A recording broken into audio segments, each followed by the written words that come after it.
Hatimaye ndugu zangu, furahini katika Bwana. Kuandikieni mambo yale yale hakuniudhi mimi, bali utawafaa nyinyi. Jihadharini na mbwa, jihadharini na watendao mabaya, jihadharini na wajikatao. Maana sisi tutohara tumwabudu Mungu kwa roho na kuona fahari juu ya Kristo Yesu, wala hatutumaini mwili. Walakini mimi ningeweza kuutumainia mwili, mtu yeyote akiona kuwa anayo sababu ya kuutumainia mwili. Mimi zaidi nilitahiriwa siku ya 8, na mtu wa taifa la Israeli, wa kabila ya Benjamini, Mwebrania wa Waebrania. Kwa habari za kuishika Torati ni Farisayo, kwa habari za juhudi mwenye kulihudhi kanisa, kwa habari ya haki ipatikanayo kwa sheria sikuwa na hatia. Lakini yale mambo yaliyokuwa faida kwangu naliyahesabu kuwa hasara kwa ajili ya Kristo.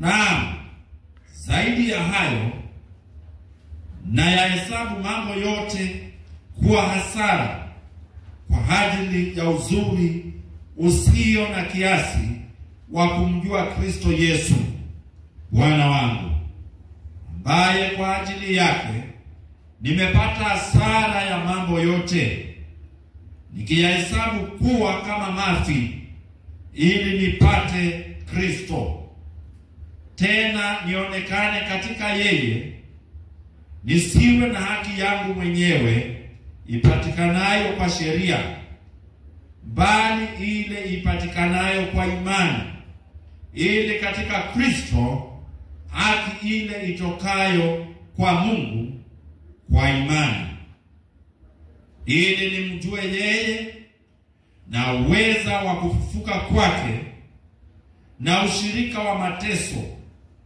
yake, nikifananishwa na kufa kwake, ili nipate kwa njia yoyote kuifikiria kiyama ya wafu. Tuombe. Mungu wetu uliye mtakatifu, Mungu mwenye nguvu zote, tunakushukuru mchana wa leo kwa wema wako, upendo wako wa ajabu ambao ulitupenda nao ili tuitwe wana wako.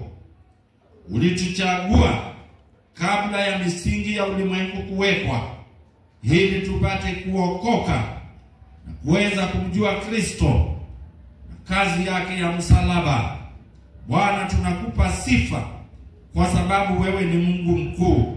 Hatuna uzuri wowote ambao tunaweza kuhesabu na kuona kwamba umekufanya utupende, bali upendo wako usio na kifani, neema yako ya ajabu imeng'ara kwetu, ya kwamba Kristo amesulubiwa kwa ajili ya dhambi zetu, kwamba kwa imani tumehesabiwa haki katika yeye.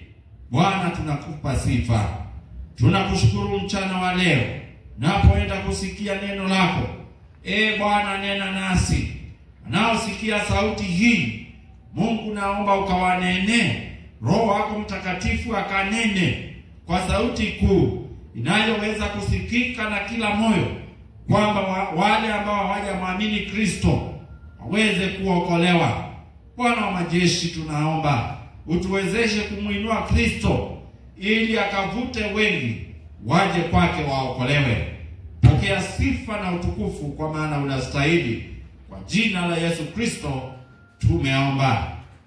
Amen. Somo letu la leo ni jinsi ambayo Paulo aliweza kujifundisha namna ya kuhesabu vitu vyote kuwa ni hasara ama si faida kwa kumjua Kristo. Na kwa hivyo mlango wa 3 ni mlango ulio katikati mwa barua hii ya Paulo. Kiangalia nyuma mlango wa 2, Paulo ananena sana juu ya Kristo Yesu, ambaye ananena kwamba akuhesabu kuwa ni jambo la kushikamana nalo kufanana na Mungu, bali aliuacha ufalme wa mbingu akaja duniani. Katika mlango huu wa 3 tunaona Paulo ni kama anageuza hadithi ambayo anaelezea. Haendelei sasa kunena juu ya Yesu Kristo kama vile alivyoacha ufalme wa mbingu na kuja duniani, bali anaanza kwa lugha ambayo tunaweza sema kama ni lugha ya ukali. Kwa sababu unapoangalia katika mstari wa 1 na wa 2, Paulo ni kama amebadilisha lugha. Ni kama vile waendeshaji wa gari au pikipiki. Inafika mahali unasikia kwamba inahitaji kubadilishiwa gia, so unabadilisha. Paulo anasema ya kwamba hatimaye ni kama anahitaji wawe makini sasa kwa yale anayoyanena. Najua Biblia ya Kiingereza inatumia therefore. Sijui kama kuna mtu anaweza angalia Biblia ya King James vile inavyosema. The King James Bible. Moja angalie.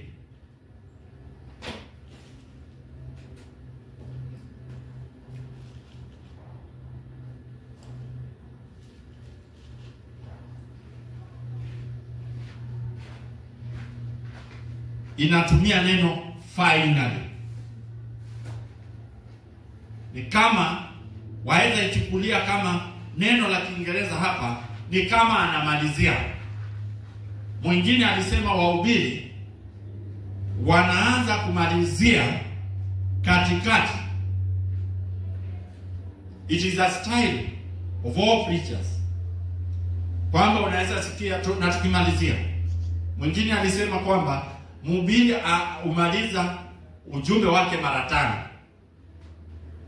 Paulo hapa tunaona anatumia neno la kumalizia katika Biblia ya Kiingereza, finally my brethren. Lakini hapo katikati, it is between the episode. Na kwa hivyo Paulo anataka wamakinike katika haya ambayo anaanza kuyasema upya. Sema ya kwamba hatimaye ndugu zangu, furahini katika Bwana. Hiyo ni habari ambayo amekuwa akinena. And in fact, it is the key message of this episode. Paulo katika waraka huu anasema kwamba furahini na furahini. Anarudia mara nyingi. We can say it is the key word. Lakini ajabu, tunajua kwamba Paulo wakati huwa anaandika waraka huu wa Filipi yumo katika gereza, na anajua wazi ya kwamba yawezekana asitoke, yawezekana akafungwa kisha baadaye kuuawa. Ni hapa mlango wa 3 ama katika kitabu hiki cha Wafilipi, Paulo anarudia tena na tena akiwaambia Wafilipi, furahini, furahini, furahini katika Bwana. Kwa hivyo anarudia hapa, furahini katika Bwana. Waandikieni mambo yale yale, akuniudhi mimi, bali kutawafaa nyinyi. Paulo anawaambia ya kwamba wasichoke. Wasichoke. They should not get tired. Kwa sababu gani? Paulo aliwapenda Wafilipi, na kwamba alijua kwamba wanampenda hata na wao. Tunajifundisha Paulo akirudia tena na tena kuwaambia wasichoke, wafurahie katika Bwana. Paulo anarudia neno hili la kufurahia mara nyingi, lakini anawaambia kwamba furahini katika Kristo, furahini nyakati zote ndani ya Kristo. Ijapokuwa yuko ndani ya gereza, anaandika maneno haya ya kufurahi, mara anarudia tena na tena.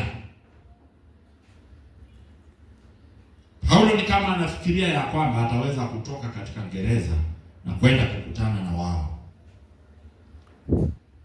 Kwa hiyo mpaka ufike mlango wa 3, utaona jinsi ambavyo Paulo anaendelea na kuelezea juu ya kufurahi katika Bwana. Kitu kiangalia mstari wa 1 na wa 2, Paulo ameanza kugeuza mafundisho ambayo anawafundisha. Anasema jihadharini na mbwa, jihadharini na watendao mabaya, jihadharini na wajikatao. Kuna mambo kadha wa kadha hapo Paulo anayataja hapo. Beware. It is a warning. Jihadhari, jihadharini, jihadharini na mbwa. Paulo aneni juu ya mbwa ambao tunakaa nao nyumbani, anawaambia mjihadhari na mbwa. Bali Paulo ananena juu ya wenye kufundisha mafundisho ya uongo, wenye kufundisha mafundisho ya uongo. Nyakati hizi ambazo Paulo anaishi ni kwamba baada ya yeye kufundisha hapa na kuondoka, wapo watu wengine wanakuja baadaye na kuleta mafundisho mengine. Na ndio Paulo anawaambia kwamba jihadharini na mbwa. Kwa nini Paulo anatumia neno mbaya hivi? Kwa sababu ya tabia ambayo hawa wenye kufundisha mafundisho yasiyoambatana na mafundisho ya Kristo vile walikuwa wana tabia zilivyo.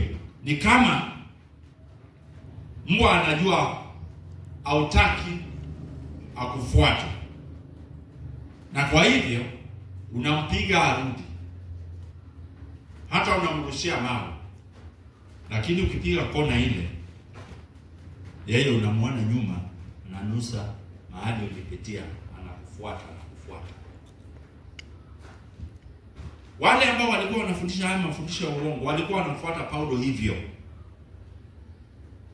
ya kwamba wanafuatilia kama alikuwa anafundisha hapa, akiondoka hapa wanakuja nyuma yake. Naanza, Paulo amekufundisha nini? Ni kitu gani umefundishwa? Mafundisho ambayo walikuwa wanafundisha hapa, Paulo anayanena hapa juu ya mafundisho ambayo yanasisitiza sana kuhusu kazi za wanadamu, the works of the flesh. In fact, ukiangalia vizuri utaona Paulo neno ambalo analinenea hapa ni matendo ambayo watu hufanya. Na anasema ya kwamba wapo watu wanakuja nyuma yangu ambao wanafundisha kinyume na vile nimewafundisha neno la Mungu. Hao mbwa ambao hufuata nyuma na kuulizia ni kama Paulo amefundisha nini? Amefundisha hiki na hiki na hiki. Hapana, msishike hayo, shikeni mengine. Paulo anawaambia yawapasa mjihadhari na mafundisho ya uongo. Jihadharini na walimu ambao hawafundishi kuambatana na neno la Mungu. Haya ni mafundisho ambayo yanafaa pia kabisa kwa kanisa la leo. Tunao watu ambao wanakaa kanisani ambao hawashiki mafundisho ya Biblia. Wanashikilia mafundisho mengine ambayo hayamo katika Biblia. Paulo anasema ya kwamba yatupasa tujihadhari na hawa watu ambao hufuata nyuma mafundisho ya kweli ya Biblia, watafute namna ya kubadilisha na kuwa kama wokovu ni kazi ambayo mwanadamu anaweza kufanya. Pili, anasema ya kwamba jihadharini na watendao mabaya. Beware of evildoers. Jihadharini wale ambao wanafundisha kwamba kuna kazi mtu anaweza kufanya ili aweze kukubalika na Mungu. Matendo yetu yakiletwa mbele ya Kristo ama mbele ya Mungu ni kama matambara yaliyolaruka. Paulo anawaambia kwamba jihadharini. Beware.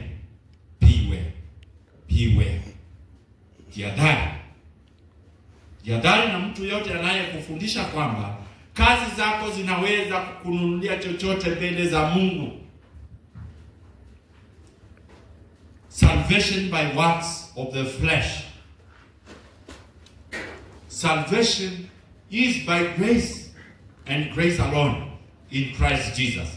Na kwa hiyo Paulo anawaambia kwamba jihadharini kwa sababu hawa watu wako katikati yenu. Nasema jihadharini na wajikatao. Paul is emphasizing kwamba kuwa Myahudi si jambo la kuzingatiwa. Becoming a Jew, kwa sababu walikuwa wanafundisha ya kwamba ukikubalika kuwa Mkristo katika hekalu ni kwamba ni lazima kwanza uwe Myahudi. Kama wewe ni mwanaume uweze kutahiriwa. Pili, uweze kushika sheria ya Musa na kuitenda. Fulfill the law. And then believe in Jesus. Paul is saying, haya ni mafundisho ambayo Mkristo anapaswa kujihadhari nayo. Mkristo anapaswa kujihadhari na Ukristo wa matendo. Ukristo wa kuvalia. Ukristo wa kuonekana kwamba ni kama umetimiza sheria fulani za kanisa. Anasema ya kwamba kutimiza sheria ya Musa hakutoshi. Hakuna maana. So wale Wakristo ambao wanafikiria kwamba wanaweza kukubalika kwa sababu wametahiriwa, circumcision cannot make anyone to be right with God. Kutahiri hakutoshi. Ndio naona mstari wa 3. Paul is against circumcision. What does he say? Anasema kwamba we are the circumcision. Biblia Kiswahili inasema kwamba maana sisi tutohara. We are the circumcision. Salvation is not by keeping the law. Kwamba siku ya 8 lazima utahiriwe kama wewe ni kijana, na kama wewe ni mwanamke ni lazima ushike amri ya Musa. Ujue Torati yote.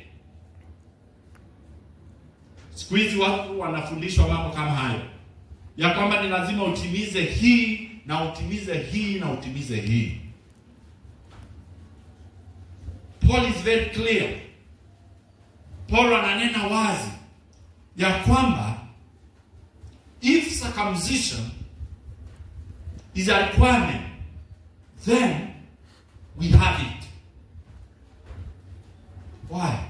Because we who worship the Lord, who worship Christ, anasema kwamba sisi tumwabudio Mungu kwa roho na kuona fahari juu ya Kristo Yesu, wala hatutumaini mwili. wale ambao wanamwabudu Mungu katika roho, those who worship God in the spirit, kutazama, hawatazami kazi yoyote ambayo wamefanya. There is no work which man can do to be accepted by God. Hakuna kazi yoyote ambayo mwanadamu anaweza fanya ili akubalike mbele za Mungu. Hapana, hakuna. Mwanadamu ni mwenye dhambi. Na kwa hivyo ni lazima aelewe ya kwamba kukubalika na Mungu, it is by faith in Christ Jesus. Believing, kuamini Kristo. Kama bado hujamwamini Kristo, basi wokovu si wako. Believing in Christ, worshiping God, not following the law of Moses. Seeing Christ in Moses, the true Moses in Christ Jesus. Mwana Musa aliye wa kweli katika Kristo Yesu. Paulo anasema ya kwamba si mambo ya mwili, kwa sababu furaha iliyo ya kweli, true joy, furaha iliyo ya kweli haipatikani mahali pengine bali katika Kristo Yesu. Only in Christ Jesus, our Lord and Savior. Those who do not put confidence in the flesh, nothing in my hand I bring, simply to the cross I click.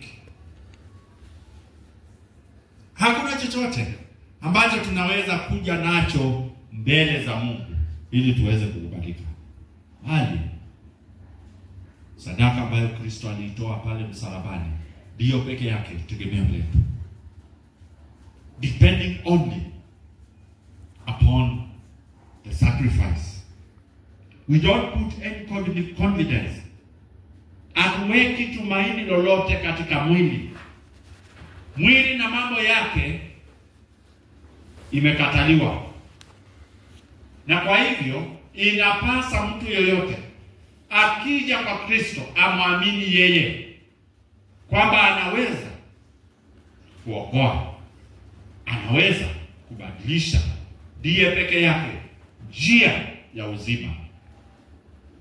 Kwa hivyo kama bado hujamwamini Kristo, basi umeweka tumaini lako mahali pabaya. Having confidence in the flesh has all to do with legalism. Mambo ya sheria. Kama bado hujamwamini Kristo, basi kweli ujue ya kwamba wokovu ulio ndani ya Kristo si wako.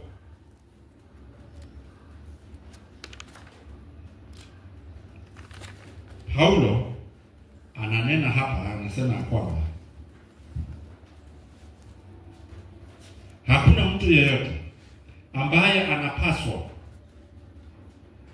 kunena mambo ya kutii akinena juu ya sheria ya Musa.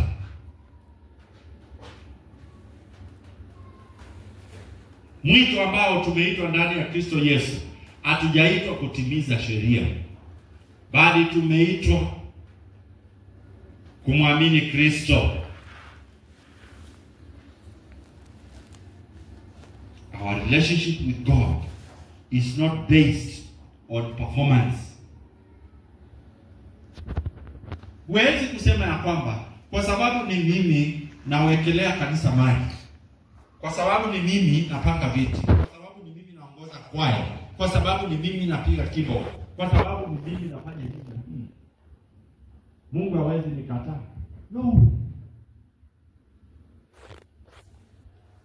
Kutii kwetu si kwa sababu ya sheria yoyote, ama kazi yoyote ambayo tumefanya. Our obedience is not measured by performance. We have no obligation. We have nothing to do to please God. No. Hakuna. Kwa sababu kazi zetu zikiletwa mbele za Mungu hazifai. Putting no confidence, kutoweka tumaini lolote katika mwili, kuweka kazi zote kando na kubaki na neno hili moja, kumwamini Kristo na kazi yake ya msalaba ambayo ilikamilisha. The completed work of Christ on the cross.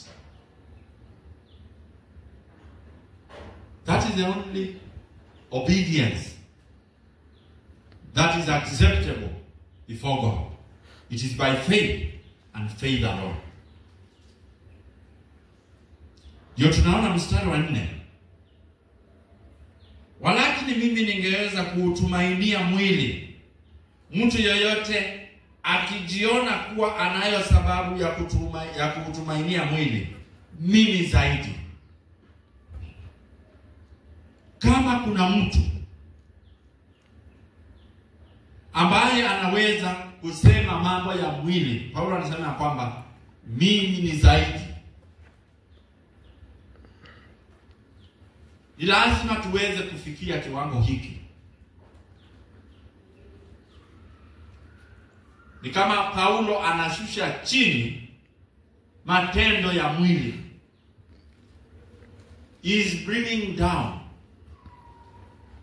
anything to do with the flesh. Mambo yote ambayo yanahusiana na mwili, Paulo anayaweka kando.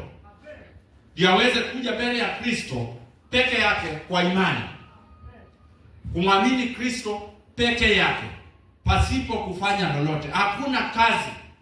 Paulo anasema kwamba kama watu wanaweza kuhesabu kazi, mimi naweza hesabu nyingi ambazo nimezifanya, lakini nimeziweka kando. Nimeziweka kando.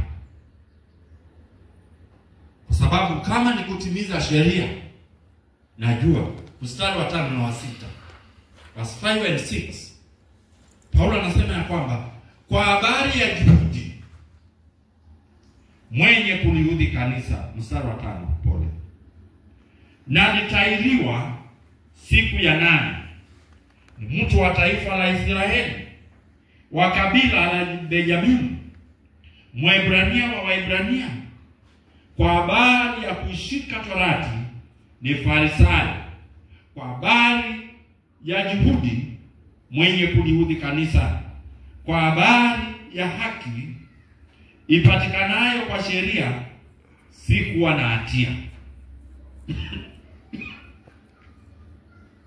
Haya ni mambo ambayo Paulo anayaweka katika list ambayo mtu anaweza kujigamba nayo. Mambo ya kiburi cha mwili. Paulo anasema kama ni mambo ambayo mtu anaweza kujisifu nayo, ni nayo. Kwa sababu kama Myahudi, the highest rank ambayo Myahudi anaweza kujisifu nayo, Paulo anasema ninayo. Jambo la kwanza anasema ya kwamba nilitahiriwa siku ya 8, circumcised the 8th day.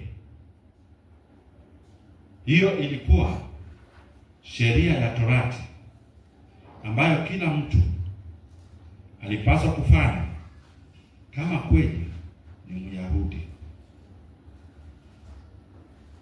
Kutahiri watoto wake wote wa kiume siku ya 8.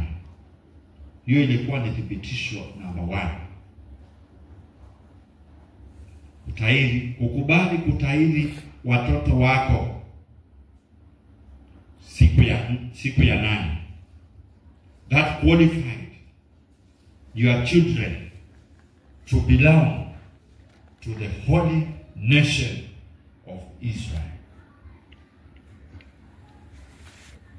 So anasema kwamba nilitahiriwa siku ya 8.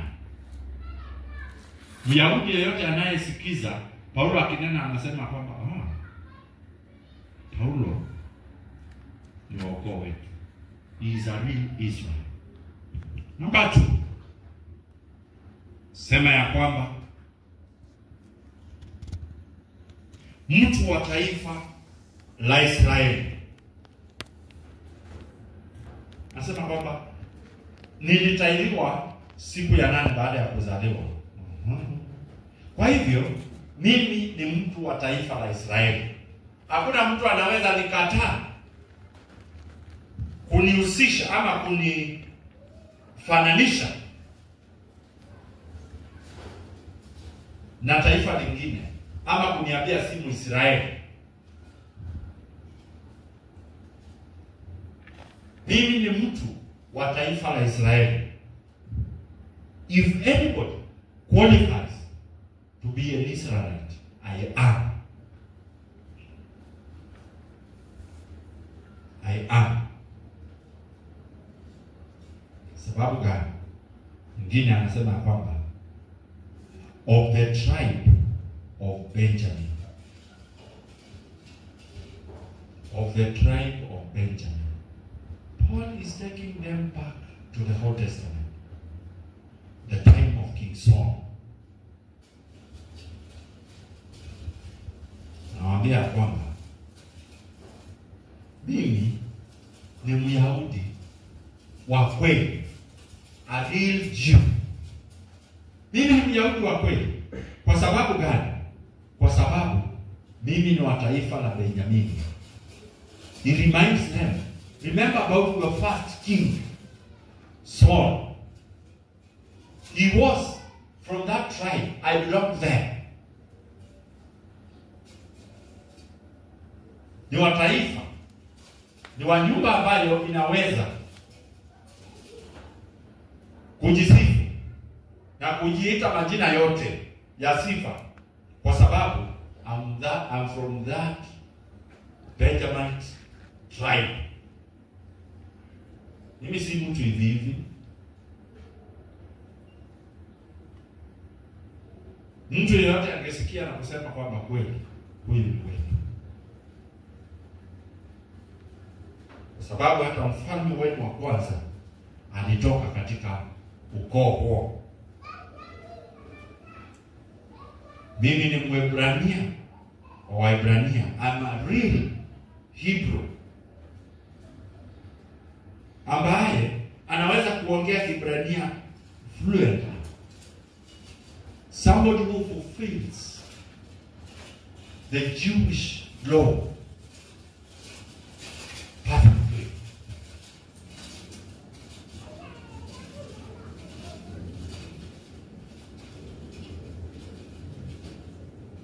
Tena anasema ya kwamba kwa habari ya kushika Torati ni Farisayo. Hii si kikundi ambayo ilikuwa ya mchezo. Wayahudi walikuwa wanaheshimu sana Mafarisayo. Hawakuwa wengi. They were wise. They were people who were fluent. They were people who had enough knowledge about the scriptures. Wale ambao walijua Agano la Kale lote. Mafarisayo. They could see far. He says, mimi ni mmoja wa wale werevu katika taifa la Israeli. Kama watu wanaweza kujigamba kwa sababu ya kuwa werevu, mimi ni zaidi. Ndio anasema mstari wa 6. Mwisho wa mstari wa 5. Kwamba mimi naweza kujigamba, naweza kunena jinsi ambavyo naijua Torati. na pia kuifanya, mimi naongoza. In fact, Paulo ni kama akona list all the benefits he has ambazo anaweza kujigamba na kujinenea mazuri nazo. Mstari wa 6. Kwa habari ya juhudi mwenye kuliudhi kanisa. Paulo hakuwa mtu ambaye hakujulikana. He had a title. He was known. Zeal, juhudi, kulitesa kanisa, kuwafunga na hata kuwaua. Sheria ambayo watu hufuata na kutimiza sheria ya Mungu, hakuna mtu ambaye angenitoa. It's like tukiingia katika kusemezana mambo ya sheria ya Musa, hakuna mtu angenitoa kwa kiwanja.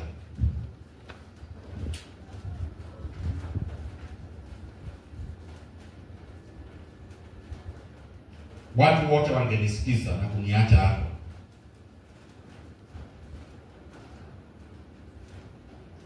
Anasema ya kwamba yet all the achievements that anybody could have, counting and listing down all of them, kwa habari ya juhudi mwenye kuliudhi kanisa, kwa habari ya haki ipatikanayo kwa sheria, si kuwa na hatia. Hakuna mtu yeyote angeongea na kusema ya kwamba hiyo sheria haijui vizuri, hiyo sheria haijui vizuri namna gani inaweza timizwa. Anasema ya kwamba I fulfilled. That's what he says. Touching the righteousness which is in the law, I was blameless. Katika mambo ya kutimiza sheria ya Musa, mimi sikuwa na hatia yoyote. Nilipita kama mtihani, nilipita huo. Watu wote wanasimama kando. Lakini mstari wa 7, Paulo analeta lugha tofauti. Watu wanaweza kumsikiza katika mstari kuanzia mstari wa 1 au mstari wa 5 na wa 6. Mtu yeyote Myahudi anaweza sikiza akasimama na kupiga makofi, akasimama na kupiga shangwe, filimbi, bizi, kusema ya kwamba kweli huyu ni wetu. Lakini mstari wa 7 Paulo anabadilisha gia tena. In verse 7,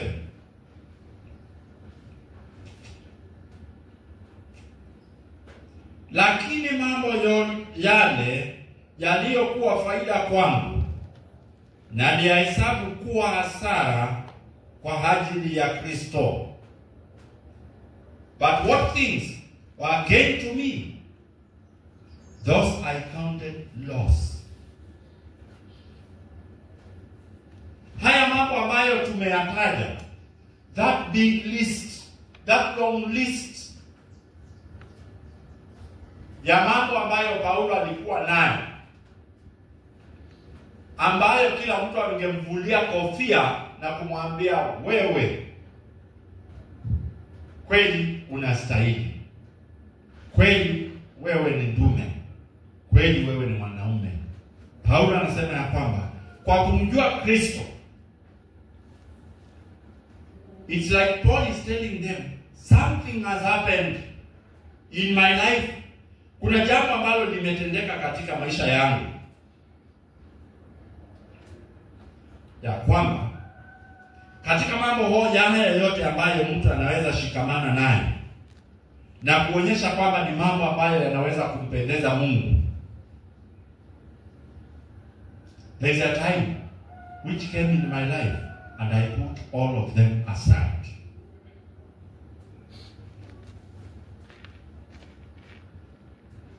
Katika njia yangu ya kwenda Dameski, pale mlango wa 9 wa kitabu cha Matendo ya Mitume, Paulo anarudi hapo.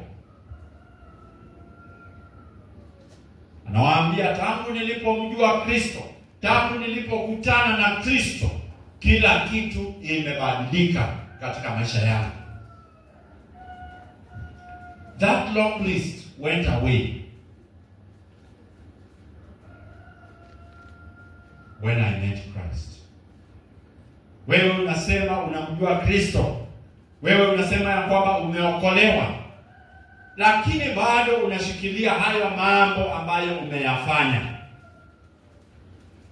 Kini wanasema nilienda catechism, nimemaliza yote, nikafanyiwa mtihani nikapita yote, na nimebatizwa. Hiyo ndio kitu ambayo unashikamana nacho. Unaangalia kazi zako ambazo umezifanya na kusema ya kwamba hizo kazi zinanifanya nihesabiwe kama Mkristo. Paulo anawaambia kwamba that list must come to an end if you are really a Christian. Nililelewa katika kanisa fulani, nilibatizwa na fulani, niliwekewa mikono na fulani, nilimwagiwa maji na fulani, niliwekewa mafuta na fulani. That list must come to an end. And if it has not come to an end, it must end. List ya matendo yako, list ya qualifications zako, that Christ must be seen and heard and honored in your life. Nakupasa ujiulize, je, mambo haya yameonekana katika maisha yangu, moyoni mwangu, deep in your heart? Has it come to a time that all that list about yourself has come to an end? Lakini mambo yale yaliyokuwa faida kwangu, these are things ambazo Paulo anaziangalia kwamba haya ni mambo ambayo yanaweza kuniletea faida, kwa sababu nikisema mimi nilibatizwa na askofu XYZ, watu wanasema nikisema mimi ndio nimefanya hii na hii na hii, watu wanafua kofia, wanasema kweli ni wewe umefanya nini?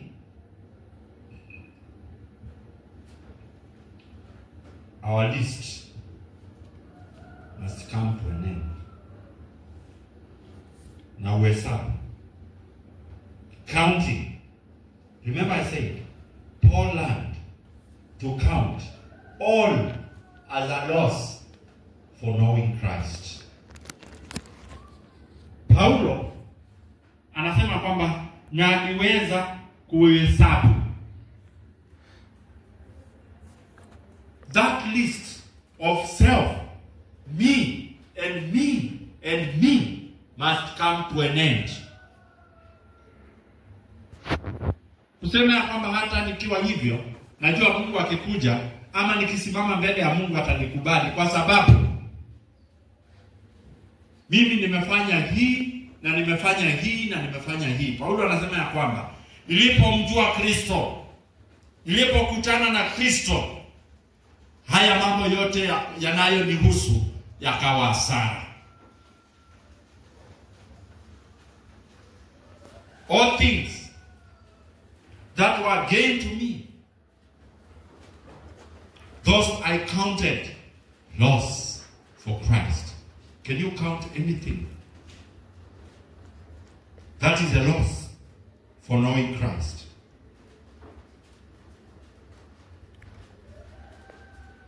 Mstari wa 8. you must start a new page. A new paragraph starts in verse 8.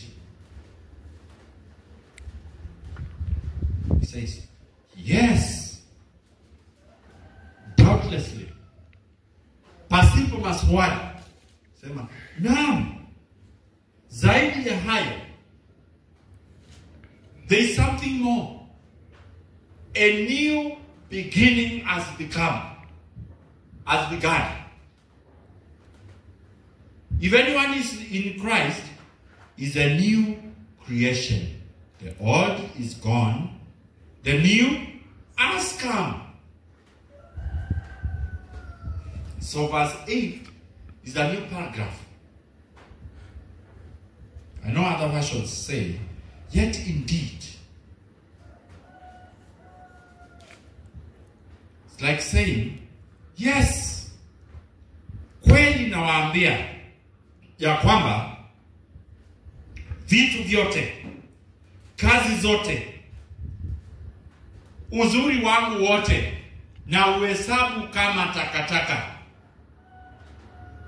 Naam, zaidi ya hayo, na yahesabu mambo yote kuwa hasara kwa ajili ya uzuri usio na kiasi wa kumjua Kristo. I have started a new paragraph, a new walk. Nimeanza maisha upya baada ya kumjua Kristo. Watu ambao wanatoa ushuhuda mrefu Jumapili, lakini Jumapili akitoka kanisani, jioni ni mtu mwingine. Paulo anasema ya kwamba wewe hujahesabu mambo yote kuwa hasara. Lazima maisha yabadilike. Ujue namna ya kuhesabu hasara kwa sababu ya kumjua Kristo. That good list which you have compared to this list of knowing Christ. Hani kila kitu inaanza kwa kumjua Kristo. Na hesabu uzuri wangu, na hesabu elimu yangu, na hesabu pesa zangu, na hesabu mimi mwenyewe kuwa mimi ni takataka.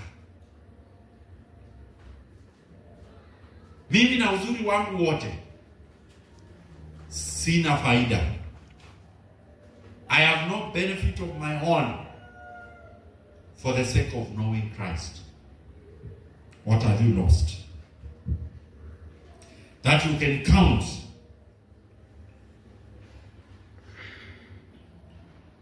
Paul made a calculation at his conversion, and even later, after 30 or more years, he comes back and makes the same counting. Atuoni Paulo akiuliza Kristo, Kristo umeniita, umekutana na mimi, lakini niko na mabarua kwa mfuko ambaye yananiruhusu kuenda kuwakamata wa Kristo. Nitafanya nini? Nitayaweka wapi? Namwambia Bwana, wewe unani? He surrenders. Anakubali kwamba mimi sina uzuri wangu yoyote, na mgeukia Kristo na muamini yeye. Kwa hivyo naanza upya. Hata baada ya miaka 30, hata baada ya miaka 50, Paulo anarudia na kuangalia, and he says to the same list, I count it as a loss.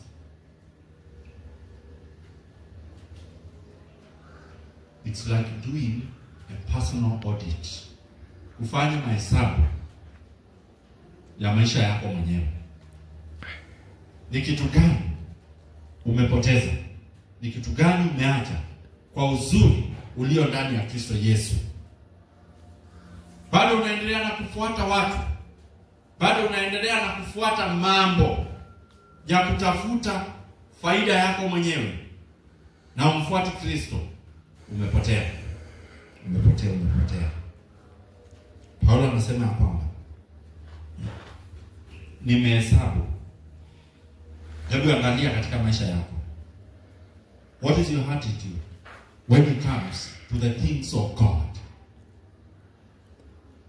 Kwa sababu kama ukifika wakati wa Mungu, huoni kama ni hasara kufuatilia mambo yako na kutokumfuata Mungu.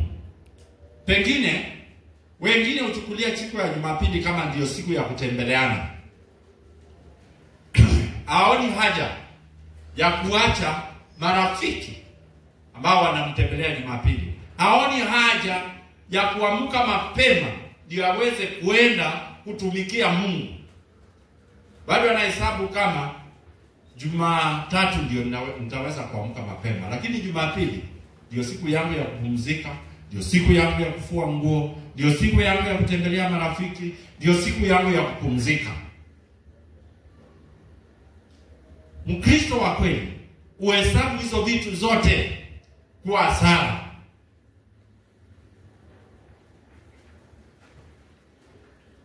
Ya kwamba ameyahesabu mambo yote. Says, na zaidi ya hayo, na yahesabu mambo yote kwa hasara kwa ajili ya uzuri. Comparing the goodness of knowing Christ. Having known Christ, I cannot sleep again. Siwezi lala tena siku ya Jumapili.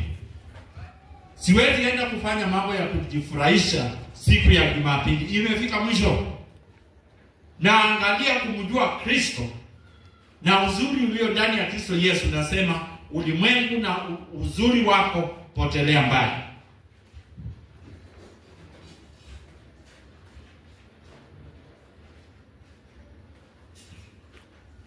Paulo anasema kwamba pia ni zaidi hasara kwa sababu nimemjua Kristo.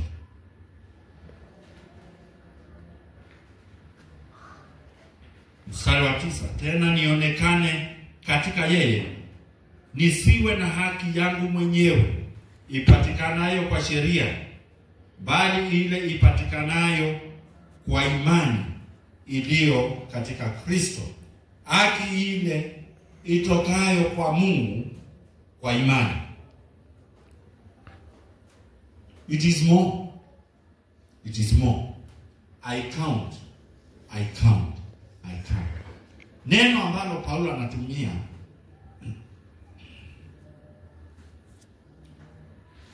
mstari wa 8. Bwana ambaye kwa ajili yake nimepata hasara ya mambo yote, nikiyahesabu kuwa kama mafi ili nipate Kristo. Wakati niliona neno hili mafi hapa, nilifikiria ni kama mwandishi kosea kidogo. Kumbe baadaye nikakuja kugundua kwamba neno hili ambalo linatumika hapa ni kama hasara kabisa. Yaani ni kama umepoteza fedha au pesa, na ukiendelea kuzifuata unapoteza zingine. Unaendelea kuzifuata tena unapoteza zaidi. Losing. Paulo anasema kwamba nahesabu vitu vyote kama mafi. Umeangalia? Have you checked your list? Zile vitu ambavyo unapenda sana, ni kitu gani ambacho unapenda zaidi kuliko Kristo? What do you love most? Kama ni kulala, kama ni kupumzika, kama ni sifa, kama ni kujifurahisha, basi hujajua uzuri ulio ndani ya Kristo Yesu. Mwamini Kristo, mfuate yeye. Do a personal audit. Ambayo Paulo anasema mstari wa 10 na 11. Verse 11 and 12 says, ili nimjue yeye na uweza wa kufufuka kwake na ushirika wa mateso yake, nikifananishwa na kufa kwake. Kuna mambo hapa Paulo anasema. Jambo la kwanza, mstari wa 10, ili nimjue yeye. Anasema nilihesabu mambo yote kama mafi, ili nimjue yeye na uweza wa kufufuka kwake, that I may know Christ. Na nihesabu kupumzika kwangu, japo kuwa nimechoka sana kwa wiki, fanya kazi kuanzia asubuhi mpaka jioni. I don't count, sihesabu uchovu wangu kama kitu cha kushikilia. Isikuwe excuse kwamba nilichoka sana Jumamosi, nilichoka sana kuanzia Jumatatu, kwa hivyo Jumapili ndio siku yangu ya kupumzika. If really you are a Christian, if really you know Christ, you count everything but loss. Dark. Unaangalia, nimechoka, niko na nguo zingi za kufua, sijaenda kutembelea marafiki, sijafanya hii na hii, sijafanya hii na hii.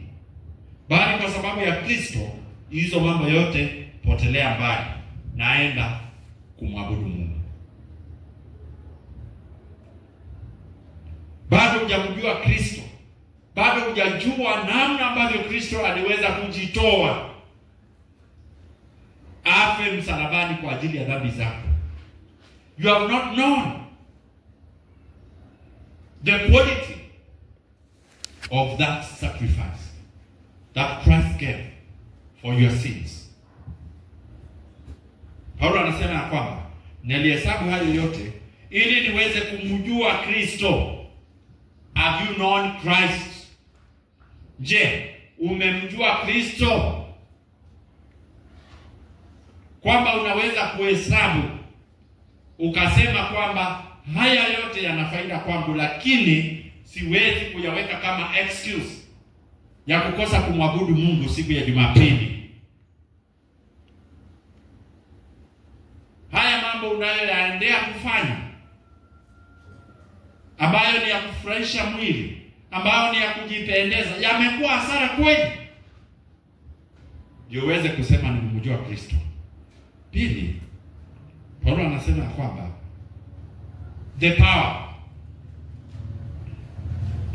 having known Christ, who he is.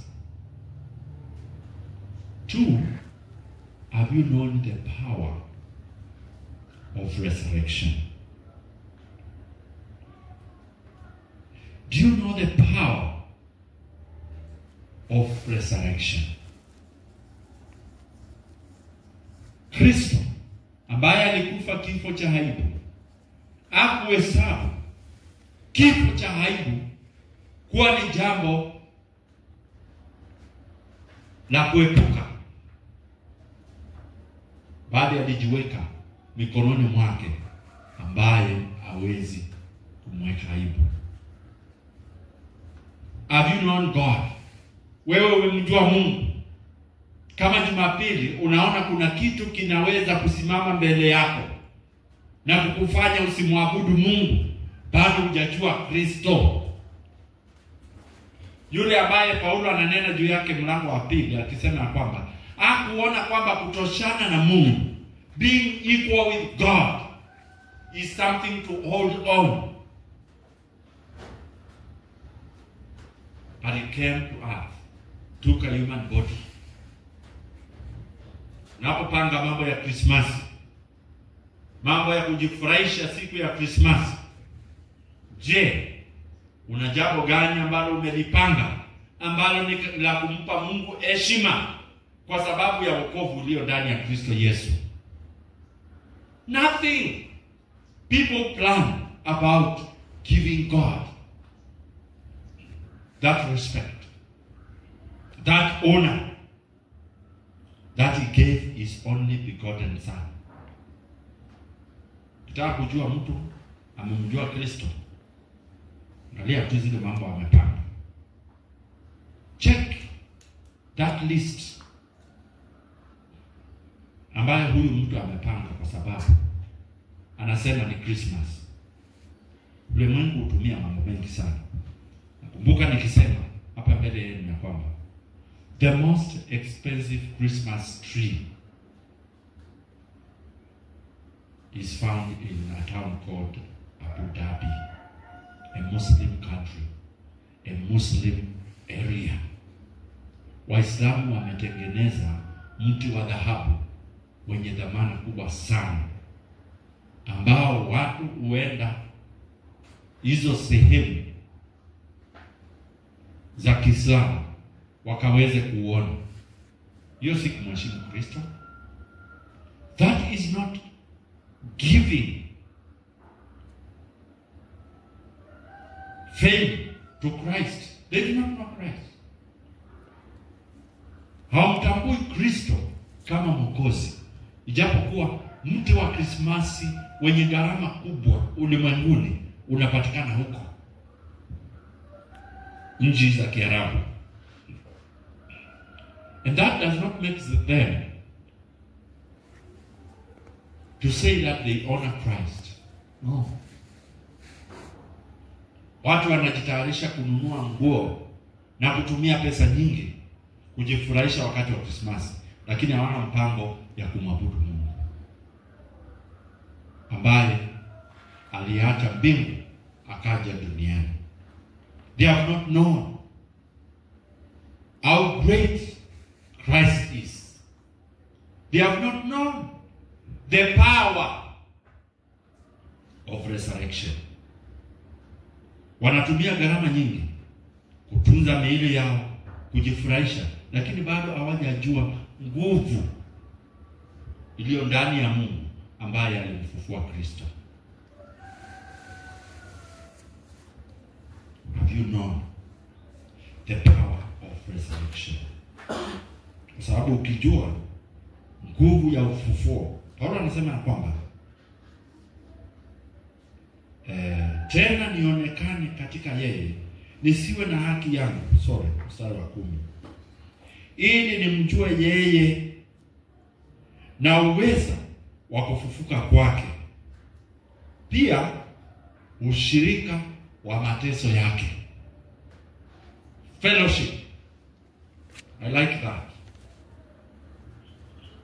That I may know him. That's the first thing. Knowing Christ makes a Christian to count loss everything. Hakuna kitu chenye dhamana ambacho unaweza kukishikilia kuliko kumjua Kristo. Secondly, knowing the power of resurrection. Unjua nguvu ya ufufuo, kwamba mambo yote tunayojifurahisha nayo ni ya muda na yanapita, bali katika Kristo Yesu kunao ufufuo wa milele. Holding to the resurrection of Christ. Then thirdly, and the fellowship of his sufferings.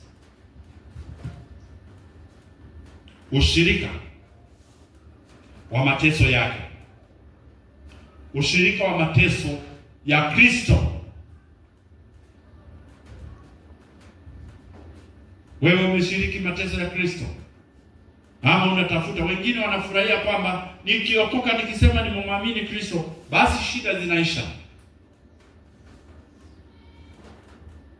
Basi shida zinaanza. That is the starting point. Kwamba unashiriki mateso ya Kristo, unajinyima uzuri ulio katika matendo ama mambo ya kujifurahisha, ili uweze kushiriki mateso ya Kristo. Fellowship in his sufferings. Na pia nikifananishwa na kufa kwake, being conformed into his death. Ufe katika mambo hayo ambayo yanaonekana mbele ya macho ya watu ni faida. Mambo hayo ambayo yanaonekana yanafanywa na watu wanajifurahisha sana. Not pursuing your own comfort, but pursuing pleasing God. That's the first thing and great thing to be helped. Unajinyima. Si kujiwekea faida, bali kutumika kwa sababu ya Kristo. Mstari wa 11, mstari wetu wa mwisho. Ili nipate kwa njia yoyote kuifikia kiama ya wafu. If by any means I might attain unto the resurrection of the dead. It is a goal. Niweze kuacha mambo yote. Niweze kupata hasara ya mambo yote. Niweze kuhesabu mambo yote kama mafi, ili niweze kuifikia siku ya kiyama, siku ya ufufuo. Simama mbele za Mungu, sikia Mungu akisema, well done, well done, well done.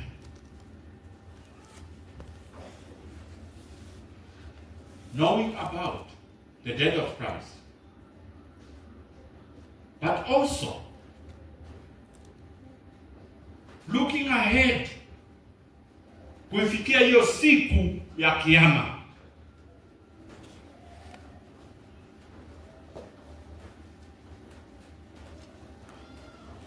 Tumekwisha kupatana mimi wake, yeye wangu, na sasa ni tamadama nitime nola Mungu.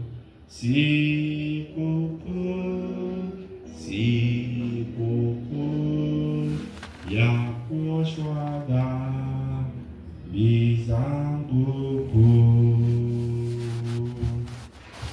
Attaining, that I may attain, that I might attain unto the resurrection. Niweze kuifikia siku hiyo ya ufufuo. Mungu natusaidie. Bwana tusaidie. Roho wa Mungu atutie nguvu. Tuweze kujikaza, tukihesabu mambo yote kuwa mafi, ili tuweze kuifikia siku hiyo ya ufufuo. Tuombe. Tukushukuru Mungu wetu kwa upendo wako mkuu ambao ulitupenda nao ili tuitwe wanao. Na kuomba Bwana utuwezeshe kama vile Mtume Paulo kuweza kuhesabu mambo yote ambayo yamekuwa faida, ambayo yamekuwa ya kujifaidi, kuwa ni takataka, kuwa ni mafi, ambayo hakuna yoyote angependeza kuyarudia na kuyaona tena baada ya kuyatupa. Bwana tupe nguvu. Bwana tuwezeshe kusonga mbele, kutia juhudi, tukimwamini Kristo na kumtazama yeye, tukaweze kumjua yeye na nguvu zake za ufufuo, kushiriki mateso ya Kristo,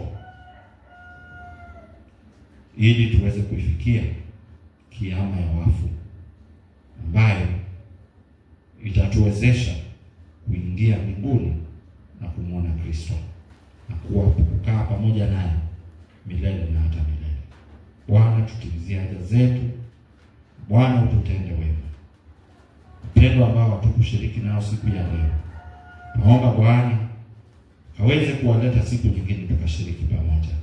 Wale ambao wamesikia sauti hii, Mungu, naomba kwamba Roho wako Mtakatifu atafuatilia neno hili, uweza kulileta kwa njia iliyo rahisi ya kueleweka katika mioyo ya wengi, ili wakapate kumwamini Kristo na kumfuata yeye. Tunakushukuru Bwana, ututende wema. Kwa jina la Yesu Kristo tunaomba. Amen.